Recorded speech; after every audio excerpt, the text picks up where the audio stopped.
Hey, welcome to another episode of the Get More Students podcast. I'm your co-host, Alex Asher, CEO of LearnCube. And I am Herbert Gozer, founder of herbertgozer.com. And today we're actually going to have a very fun conversation, and we have somebody with us that I'll tell you about very shortly. But it is on how important is social media in marketing your education courses.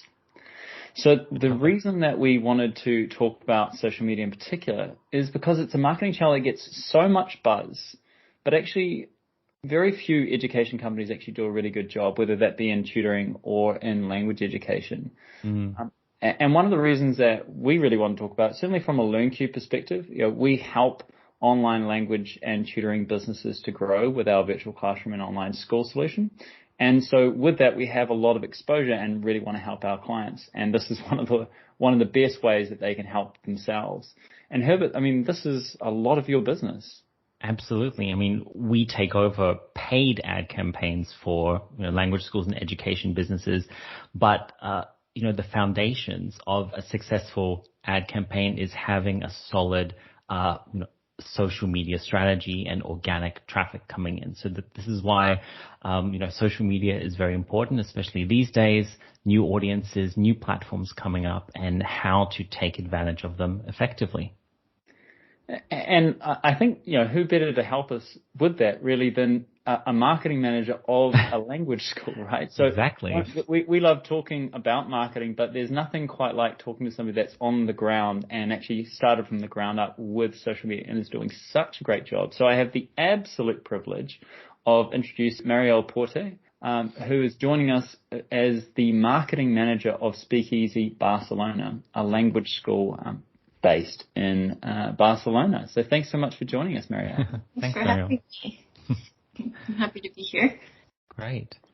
Now, we were going to have a conversation. Let's start just by setting the context about social media. It means a lot of different things to different people. But let's just start off with, why do we care about social media? And Herbert, do you want to kick us off with this?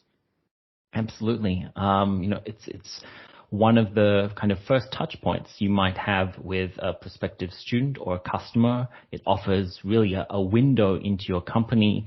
And, first impressions count these days, especially online. So it is so important that your social media is on point, that you are providing the content, showing people kind of the insides of your language school and how that works and the student experiences, so that they stay on your Facebook profile, Instagram profile, or go to your website. So, everything is very visual these days with photos and videos, and that's why organic social media is becoming, or is very important. Yeah, I definitely agree on that point, just in terms of it's a pulse, right, of your business. And it's also another shop front. So just as a website is a shop front, your social media presence is again a shop front. But actually, I like that point. It's not just a shop front in the front. It's actually behind the scenes a lot of the time. Absolutely. Marielle, what's your take on social media? Like, what's its purpose and how does it help? I think I definitely agree with social media being a shop front, as you say, to, your products and what it's like, and, giving kind of an inside look at what's going on in your school. But not only that, I think a really important way to use social media is to also show what's happening, like on the business side, showing what's going on with the administration team and, and the students' lives themselves, and also the teachers. People want to know, when people are buying products, I think it's much more, they care more about like the actual things that are going on behind the scenes in a company, and that adds value to the product. So I think showing all sides of it and being totally transparent and kind of engaging in your customers in that way is a really important use for social media. One of the things that I'll bounce from with that, Marielle, was when I've looked at Speakeasy Barcelona, one of the things that strikes me is when I look at all of the imagery, particularly on your Instagram account, it's kind of like branding, right? all of those images, it's like 1,000 images are communicating your brand values. And almost your company culture, particularly if you took your point on this idea of like going behind the scenes, you're exposing, hey, this is our culture. And you can see all of these data points that all say the same thing. We're this kind of company and you're going to have this kind of experience. Mm-hmm. Is that your take on it? That's definitely my take on it. And, you're just basically proving the same point on all different aspects of your company, and just making everything super visible, not only in the content that you post, but also the kinds of engagements that are public for other people to see. They see like what kind of customer service you give and that you do give personalized attention. And then, that's for like the new potential students, but also for the current students, it helps them to feel seen and to be part of the story that you're telling. So it's all just kind of like putting everything in front of the world to see, for your current students and potential students. Definitely. I think a lot of, every language school says they have native speaking teachers and international students, but where are they? You don't see them, or they're hidden on like the back page of a website. But I know that Speakeasy does a fantastic job of showing classes, showing their students, being active inside and outside of the classroom and introducing the teachers. One of the things I also wanted to kind of bounce back on that, Marielle, was you kind of mentioned two different aspects of how social media can help. One is in terms of people that don't know you, giving them that, it's like a bridge of trust, right? It's saying, hey, these are a whole bunch of images that would be really hard for us to fake. It's really hard for us to fake this kind of, emotion that's coming out of our students. You can look at all of these images and they all tell you the same thing. You're going to have a great time. So it must actually speed up your sales cycle as well, because you don't have to convince as hard, and you don't have to use words. You're using images. Yeah, that's exactly it. And I think with, sorry to interrupt you at the end, but I think that, a lot of the question that people have with a course, especially a language course, if they haven't studied in a language school ever, or they haven't studied a language, outside of college or high school, what is it like, and it's really hard for them to imagine, and they don't want to think well, is this going to be like a high school class where, I'm sitting there in a desk by myself doing a workbook, it does speed up the process, and people know what they're getting, so their decision is already half cooked by the time that they've seen everything and reach out to us. I love it. I hadn't really thought about that trust process until just now, but it just seems so powerful. If I have if I look at just one Instagram account and I have 1,000 reference points of why I'm going to have a great time, that just must make it so much easier compared to if you even had a talk with somebody from Speakeasy. I'm going to be looking through everything that you say and be like, they're just saying that. I don't really believe I'm going to have a great time. The sales pitch. Visually, totally different story. Yeah, definitely. And another tool that has worked well for us, not only for us to engage more with the students and know their stories, is if you've seen on our Instagram, we do a student of the week kind of thing where we actually, find students who want to share their background and their experience learning the language, and we use their images. So, we tag them on Instagram and we use their own images. And I think that comes across not only in, the images that we choose to post, but also that then it's basically a testimonial, and the potential students can go to their Instagram profile and, build the story even bigger, and it's more real that way. Fantastic. There's nothing better than user generated content, and it's free and it's much easier to create than doing it yourself. Yeah, definitely. And that's why you need to have, somebody who's putting a dedicated effort into it, because that's how we reach out to these students. You know, if you don't have a real conversation with them or have interacted on their accounts before, they're not going to be as willing to open up to you and give you this content. So it's something you have to work on. Mm-hmm. And I really like how you talked about it, because it's not an accident.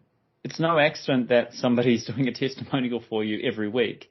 This is a system that doesn't feel like a system, and it's a favor that doesn't feel like a favor. It feels like a reward and a validation. That was the other thing that I thought you said really well before, Marielle, is you've got prospects that want trust, and you've got students that are with you that want validation that they made the right choice. And Student of the Week is a total validation that I'm in the right place. Yeah, certainly. And, you know, now we even have people asking us if they can be Student of the Week, you know, and so that's a really important the dream. thing about, connecting with your students on a consistent basis so they feel like you're friends, you know, and then they want to appear there and they feel special, you know, for being a part of it. And you've normalized, right? You've normalized the idea of telling a story about your experience, and you're not even asking for a testimonial. Just say, hey, look, this is this thing that we're already doing and all of these other people have done. It's nothing to be afraid of. All of these other people have had it's been a positive experience for everyone. This is not a punishment. This is just absolutely the opposite. It's like, I really like how you've put that together, Marielle. But you, when we were talking about this previously, and people might be listening, and I still think you're an expert, but you kind of, when we were talking about this before, are like, hey, I started with Speakeasy Barcelona, what, is it 4 years ago, Marielle? Yes, 4 years ago. Mm-hmm. And you've had to build up all these skills. And I think a lot of people listening might be like, oh, I can never do what, Marielle's done, but actually, you've got the story from start to finish. Yeah, so I didn't actually study marketing specifically before I got into this. I started as a receptionist, just mostly because I knew that I really liked education. Education is just kind of like a nice field to work in, and I think it's a nice field to work in, especially for language schools, I have to say, because it's like happy people, young people who are excited to do stuff. You have a much higher chance of getting like people involved in the things that you're trying to do. So basically, we had been doing social media kind of as an aside. But I realized that like the more effort we put into it, the more of kind of like an ecosystem there is. And, you realize that of course it depends on the size of your school, but you really can connect with like a big percentage of, your students on a personal level. I just noticed that there was a really good energy and that it was much easier to create content and get ideas even from the students themselves. I don't consider myself like a trained expert in marketing, but I think it's just a matter of like getting really involved in your community and then seeing, how you can make content for those people, like what would they be interested in following on Instagram? Are they interested in learning stuff? Are they interested in seeing themselves? Are they interested in whatever it is, and that's kind of the direction you go in. Yeah, and you've built up that expertise more so in terms of experience, right? You've been able to make, how often are you posting, Marielle? We're posting pretty much every day. We have accounts on all the major social media platforms. Yeah. And we, but there's a lot of tools that help with that. We have, for example, Sprout Social, which is like a posting, I don't even know what it's called, a posting helper. Social media posting platform. Yeah, social media scheduler tool, yeah. Yeah, and like there's slightly different kinds of content that we post on the different platforms, but more or less we're posting similar things, or like, on two of the platforms we'll post a certain kind of article or video or album, and on the other kinds of platforms we don't. But you can use these tools to help you, and then, as I said, dedicating somebody for a specific amount of time every day to be managing, and also just like talking to people. Yeah, it's not enough to post. When you post, people will hopefully comment, and you also need to interact with those people and make sure that you reply or comment, engage with them in a timely manner. I think a lot of people forget that as well. Yeah, like a two-way platform rather than just a one-way broadcast. Yeah, exactly. Interesting. I'm kind of curious just on your starting story, because I think a lot of people might resonate with that, and it also may help people that are like, oh, I don't know if I could do that. We've all got to start somewhere. Tell me a little bit about maybe how you felt that you started your social media kind of journey, and then what you feel that you're doing differently now, and maybe what are the first steps that people would kind of start with? So I would say I'm not even like a very like heavy social media user myself.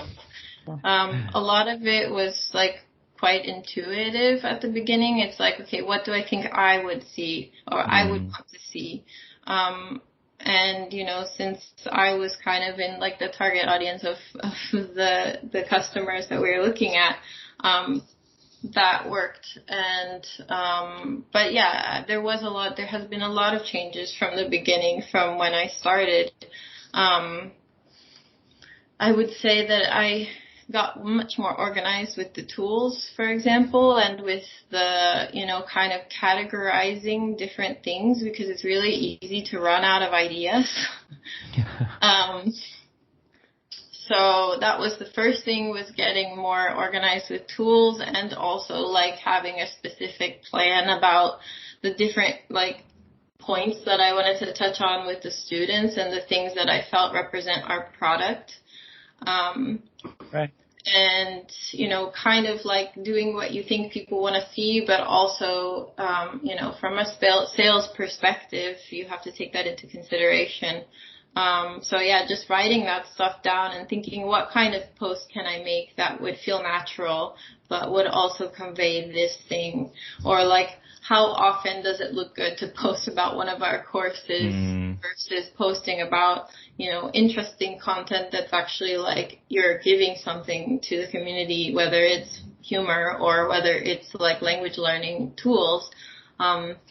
Just kind of thinking about what you want to present to the community. And then based on that, you'll see people are responding so much more to these kinds of posts. So this is the this works, and so I'm going to post this a certain percentage while still lacing in my, like, this is a language school and you want to come here.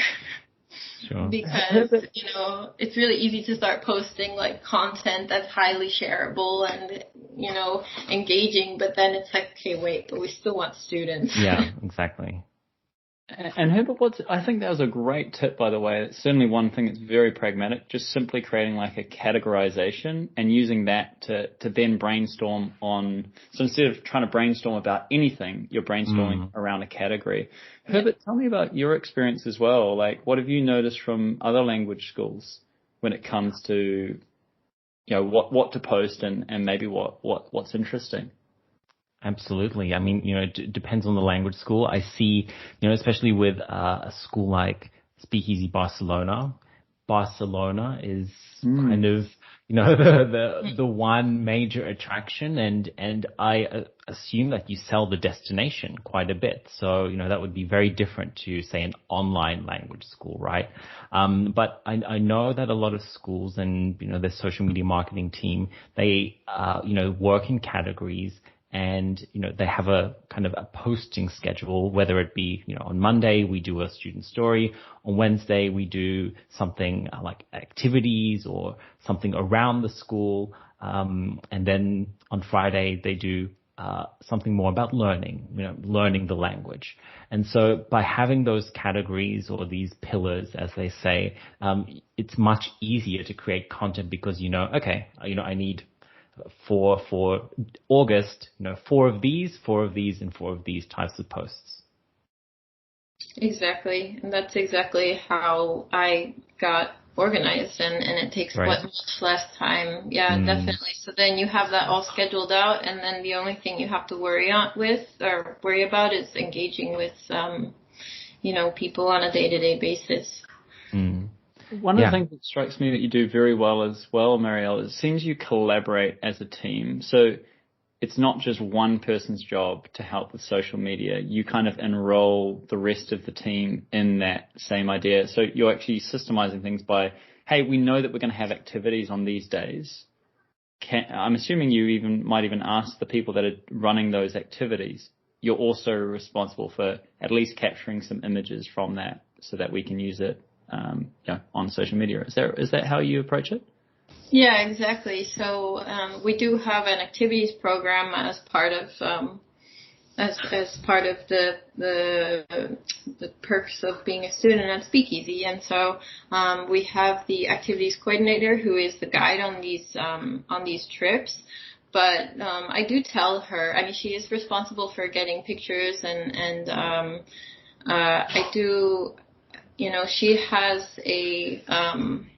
like an integral role on telling the story, and she knows the kinds of things that the students like doing and seeing, and she gets pictures of all the fun social stuff that they're doing on activities, and she knows the students personally, so she also helps when it comes to the moment of tagging people in posts, or like she's a really big link between us and the students and the social media platforms. So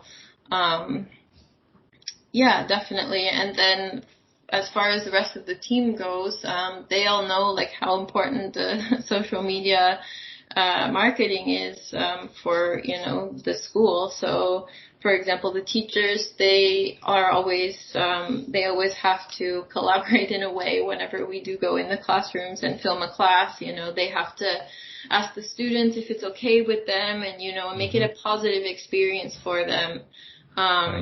And so the fact that the teachers are in on it too makes it even more, it makes it less scary to students, because, this is actually a problem that I had at the beginning, because it is hard at the beginning. I will say that when your student body is not used to being filmed, being recorded, on a regular basis, it's kind of like, whoa, what are you going to do with that, Yeah, because you've normalized it now, right? Which is why it's easier right now. It's actually really incredible how quickly it happened, because, we have students coming in and out weekly. And so if all of the students who have just been part of it and have seen it happening continue to see it happen, all the new ones just see it as something regular. Right. And also the fact that they've seen it on our social media platforms. So, yeah, it was not easy at the beginning, and I had to do a lot of convincing, and I actually had to, I don't know, I had to deal a lot more with, do we make them sign photo release papers or not? But that's just something you just have to try until it becomes like a normal, part of the atmosphere. You just have to start. Yeah, it's the hardest part, right? I remember a couple of years back when we were trying to get some student testimonial videos that it wasn't the easiest, but now it's super easy. So and great videos. It seems like getting that habitual kind of process is so critical. Like without it being consistent, then you're having to start the wheel every time. Whereas it seems like, Mary, you've created a recurring system. So again, you just have to tap the wheel and it just goes by itself. Yeah, definitely. It's just a matter of maintaining it. And as with everything, I guess the hard part is getting started.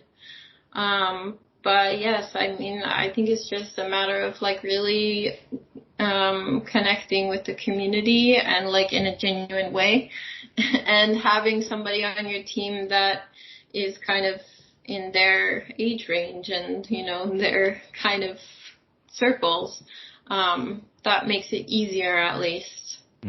I think you said something really smart there as well. So, for example, I can imagine if it's top down, let's say the owner's like, yeah, we're going to do social media. And then, hey, teacher, find me 5 students and then send them to my office and I'll force them to do a testimonial. That's going to be a really bad experience. But if you're working, that's why you have to enroll the people that have already got trust with those students.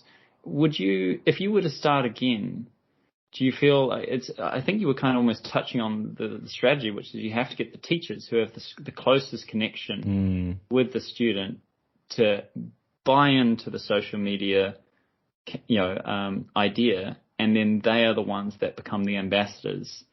And really that eventually that has to be a non-negotiable for your teachers, because otherwise. Yeah, I mean, that is challenging, especially when you go from there's a lot of hesitancy when you go from not doing it to, like some teachers doing it. But in the end, I mean, it just depends on how you present stuff and how involved you keep them. And like during the pandemic, for example, I wanted to make a video by recording a Zoom class, and people were like super hesitant about that, students. But, with the teacher's help of her just being like, this is just to help promote the students and it's good for the school, and her being excited about it, really, really changes the minds of the students. I mean, obviously you don't want your teachers to become spokespeople for marketing campaigns, because that can also be negative. But definitely just being totally open and honest about it, and just mentioning it. It doesn't have to be anything super elaborated. And when we do videos in the classes, there's no interruption. The teachers are just doing the class, and they may organize a special activity, that may seem more dynamic and be more interesting to see in a video, during that time that you're in there. So you really have to be connected to the teachers, and they have to know what you're trying to capture. Because if you have a teacher sitting at a table and then they're doing a quiz all silently, obviously that's part of class, but that's not something that looks good in a video. No, definitely not. I think you just said 2 things that are really brilliant. The first one is that with the teacher, you're not asking them to do anything staged. That's the whole point, right? So, hey, teacher, you do exactly what you're normally doing. I don't want you to do anything extra. I'm just asking you to do what you're doing, and we're just going to capture that memory. And then the second thing that you said that was really smart to me was this idea of, you set them up for a successful video or visual, right? Which is, you don't get them doing the middle of a test. Now while you've got, everyone's looking down at their paper looking stressed, go around and take some pictures. That's not going to be a successful campaign. You're saying, hey, why don't you do this activity? And I guess you might even want to get them to do that dynamic activity regularly, because then you have a regular environment for you to be able to get new content. Would that be a fair summary of your approach that you may or may not have thought? It seems very smart. Yes, that's definitely it. It's getting the teachers involved, talking to them about what they're going to do. And then they also feel more confident about you filming, because, it's not everybody's super comfortable knowing that they're being recorded. So just, getting everyone involved and preparing them for it, and, even making suggestions it works really well whenever you do a game where you have a physical object. Do you have a game that you could do during class tomorrow? Or when can that happen? So that it's all just very to the point, and you don't have you're not recording for no reason, for too long, making people uncomfortable. So yeah, I would say just preparing everyone for it and explaining to them why and what looks good and why. That's great. Great tips. why don't we just add a little bit of contrast by understanding what definitely doesn't work, and then maybe we'll have maybe one more point, and then finish up for this podcast. So let's start off with just what what doesn't work, Herbert? Because let's start with you. Right. Well, I always see a lot of language schools Instagram feeds, filled with text, and I know what they mean, and I know what they're trying to put across. They want to educate, prospective students and their followers about word of the day or tips to learn this grammar point or whatever. But it's just so monotone. And again, people want to see behind the scenes. Who are the teachers? Who's the owner? How do the courses work? What am I going to get out of it? So using lots of text, stock photos, as we mentioned before, and as I always say, and making it just boring and generic. That's a killer. Yeah, I wonder, Marielle, you probably have some insights into this, but it definitely seems, kind of going back to the point you made earlier on this, if it doesn't communicate your brand in that, then it probably isn't worth posting. So just like if you're using a grammar point, Herbert, if it's a generic grammar point, then it conveys nothing about your brand and who you are, and therefore why they should choose you. Whereas I'm assuming, Marielle, every post communicates something about your culture, your brand, and how you do things. Tell me about but let's go back again to the question, which is what doesn't work, and then we can go what does. Okay, sure. So yeah, as the point I wanted to make about what Herbert said about what doesn't work with text and things is that it really depends on the platform and what part of the platform you're using. Like Instagram has gotten a lot more sophisticated, and it has like a lot of different categories within itself. And for example, like text looks really bad just on your Instagram feed. The Instagram feed is like a beautiful album, and that the text is in the comments. But like what people want to look at on the feed are beautiful images. So that's what you should put there. And for example, but for a language school, like another point that I like to touch on our social media anyways is a bit of language learning resources, which would be, like grammar, quizzes, whatever. Recently, what we've been doing, for example, with Instagram that works really well for engagement is to integrate like the fact that we're language learning and provide some resources too, is to do quizzes, like language quizzes on the stories, but not on the posts. Fantastic. Like stories are something where you do see that and where people are looking for interacting or, doing something slightly, involved in that part of the platform. So if you do still want to be able to provide resources, there's ways, for example, that you'd be much more likely to see like a grammar resource on Facebook that will then be reposted in like language learning groups. And this kind of thing has more to do with like what platform you're using, in my experience. So yes, just don't, use the platform for what it's meant for. So the problem, I think, is whenever you see these things like in a place that doesn't feel right. But yes, other than that, just as we mentioned before, stock photos. I feel like it's better like not to post anything at all. Because it's obvious. It almost has the opposite effect, maybe that's more personal than anything else, but it's like, well, you're trying to sell me something, like, what are you hiding?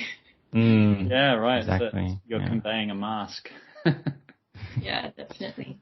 Interesting. Well, let's ask any kind of last points, but I think I wouldn't mind maybe just finishing up really about kind of what you were talking about, that you seem to understand very early on how important real images were rather than, say, professional and stage photos. You just mentioned it there. Why did you feel that was true from the beginning, and how much do you think that's true now? Like, I think a lot of people still hear like, but it's so much easier just to use a stock photo. All I need to do is just get one picture and then I'm done, right? But tell me a little bit more about that. Yeah, I guess it's just like fully intuitive in a way because of my own experience. I mean, in any, with any kind of product that you're buying, like if you go to a restaurant, if in at the front of the desk they have plastic food, like you're gonna be like, oh, that's super, like, yeah, that's unclassy. I don't know. It's like, what am I gonna get? If they Yeah. made the decision to put that in front of me, like, what kind of food am I being served? Like, so it It's just such a really. good analogy. That's a great one. I have to use it.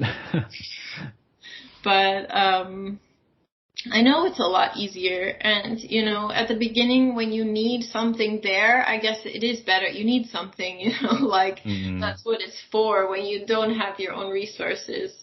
But I definitely think it's like a really, really great investment to dedicate some time and resources to getting real imagery, and that is going to be like reflected on the whole ecosystem of the company. And Herbert, what would you say is your parting comment in terms of, and maybe focus on how you can enroll people into this and generate that user-based content? Right. I mean, I think Marielle told the story of Speakeasy so well. Is you've got to start. It'll be a painful start, but you've got to make it a habit and be consistent in terms of getting everyone involved in this process of creating authentic images and videos. And it kind of sells itself then. It's that snowball effect. So once you have it, once students are giving you really good photos and testimonials, then it just keeps on coming. Students will now want to be the student of the week. I think that there's nothing better than that when they're volunteering to be on your social media. And that's a testament to just getting through that painful starting process. Yeah, well done, Marielle. It's been such a pleasure to have you join us on the podcast today. Thank you so much. Thank you. Thank you so much. It's been really great. Yeah, and for those of you listening in, I really hope you've enjoyed today. I've learned so much from Marielle and really kind of crystallized some of the ideas that I hadn't. You just had some brilliant analogies, and I think it's really crystallized what can work and how to start, which is great. We've got some really steps. And so thanks again for listening in. Every week we aim to give insights, inspiration, and motivation, and we aim to give you a new episode every week. You've heard about how important it is with social media in marketing your language courses. And for now, though, subscribe to our podcast, and we'll see you next week. Catch you in the next one. Thank you.